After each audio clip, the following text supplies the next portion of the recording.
স্বার্থপর মানুষকে তুমি কখনো বোঝাতে পারবে না যে সেই মানুষটা স্বার্থপর। উল্টো তারাই তোমাকে প্রমাণ করে দেবে যে তুমি স্বার্থপর। জীবন কারোর জন্য থেমে থাকে না। জীবনকে কারোর জন্য থামিয়ে রাখাটা হলো সব থেকে বড় বোকামি। অপমানকে হেসে মানিয়ে নেওয়ার ক্ষমতা একমাত্র সরল মানুষগুলোর মধ্যেই বেশি থাকে। একটা কথা কি জানো তো, সহজে পেয়ে গেলে মানুষই হীরা কেউ কয়লা ভাবে।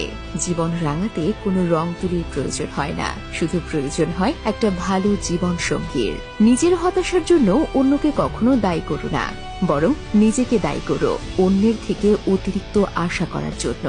জীবনে ঠকলে হয়তো বিশ্বাসটা নষ্ট হয়, কিন্তু সেখান থেকে শেখা যায় অনেক কিছু।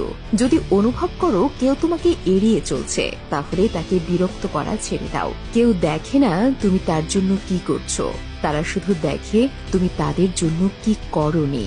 বর্তমানে সম্পর্কগুলো এমনই হয়, খোঁজ না নিলে দূরত্ব বেড়ে যায়, আর বেশি খোঁজ নিলে বিরক্ত হয়ে যায়। আমাদের প্রত্যেকেরই কিছু না বলা কথার মধ্যে অনেক কিছু কথা লুকিয়ে থাকে।